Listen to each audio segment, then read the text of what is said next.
Hello everyone, আসসালামু আলাইকুম। Welcome back to my channel. আজকে ভিডিওতে 3 পিসের কাপড় দিয়ে কিভাবে নায়রা ড্রেস কাটিং করতে হয় সেটাই শেয়ার করব।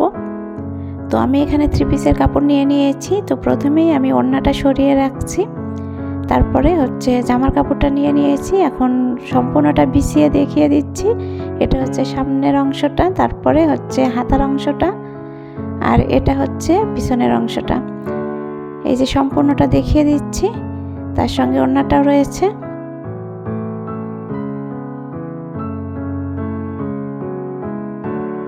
প্রথমেই অংশগুলো আলাদা করে নিতে হবে।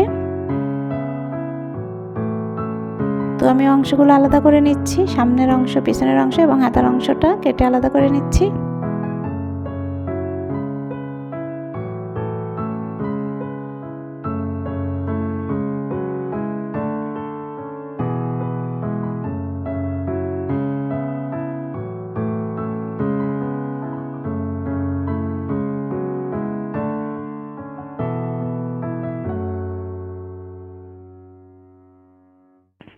সবগুলো অংশ আলাদা করে নিয়েছি। এখন জামাটা কাটিং করতে হবে। তো ফ্রেন্ডস, ভিডিওটি ভালো লাগলে অবশ্যই লাইক, কমেন্ট, শেয়ার করবেন আর সাবস্ক্রাইব করে বেল বাটনটি প্রেস করে রাখবেন পরবর্তী ভিডিও নোটিফিকেশন পাওয়ার জন্য। আর অলরেডি যারা সাবস্ক্রাইব করেছেন তাদেরকে অসংখ্য ধন্যবাদ। তো সবগুলো সরিয়ে রেখে আমরা সামনের অংশটি নিয়েছি। এখন যেভাবে মাঝখানটা ধরে ভাঁজ করে নিতে হবে, ডাবল ভাঁজ, লম্বালম্বি ডাবল ভাঁজ করে নেওয়ার পরে আমি নায়রা ড্রেসের উপরের অংশটা কেটে নিচ্ছি। উপরের অংশটা এখান থেকে আমি 19 ইঞ্চি নিচ্ছি, উপরে 1 ইঞ্চি বাদ যাবে বাঁকা, এই জন্য। তো এখানে 18 ইঞ্চি নিয়ে নিচ্ছি। সেলাই সহকারে 18 ইঞ্চি নিয়ে নিচ্ছি। সেলাই করার পরে 17 ইঞ্চি টিকবে। তো আমি আলাদা করে নিচ্ছি, কেটে নিচ্ছি উপরের অংশটা। নিচের অংশটা কোনো কাটিং নেই, নিচের অংশটা সরিয়ে রেখেছি। এখন উপরের অংশটা নিয়ে আমি মেজারমেন্ট অনুযায়ী কেটে নিব। তো এখন কাটের চওড়াটা নিচ্ছি, এখানে 6 ইঞ্চি নিয়ে লম্বা করে দাগ টেনে দিচ্ছি। তারপরে এখান থেকে 7 ইঞ্চিতে আমি একটা দাগ দিয়ে নিয়ে এই যে এভাবে আরমোলের শেপটা দিয়ে নিয়েছি। এখন গলার লম্বাটা নিচ্ছি 6 ইঞ্চি, সামনের গলার লম্বাটা 6 ইঞ্চি নিচ্ছি, আর গলার চওড়াটা 2.5 ইঞ্চি নিয়ে একটা বক্স তৈরি করে নিচ্ছি।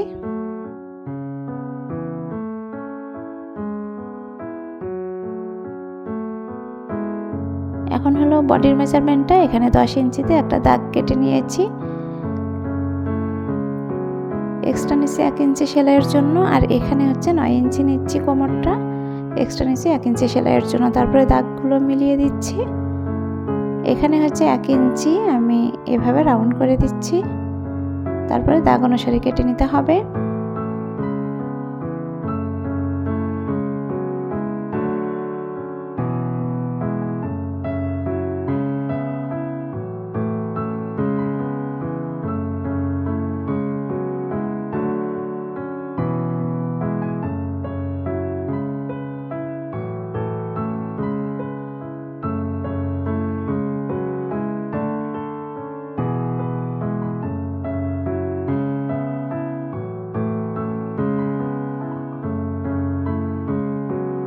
সামনের পার্টের উপরের অংশটা কাটিং শেষ।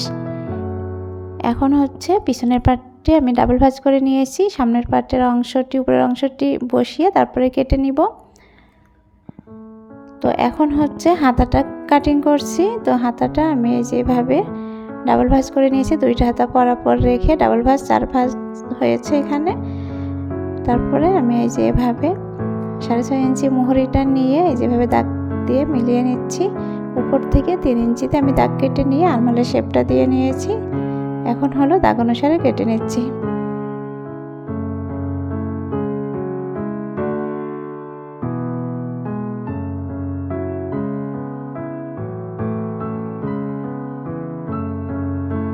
তো ফ্রেন্ডস, ভিডিওটি কেমন হয়েছে অবশ্যই কমেন্ট করে জানাবেন। আজকে এ পর্যন্ত, ভালো থাকবেন সবাই। আল্লাহ হাফেজ, আসসালামু আলাইকুম।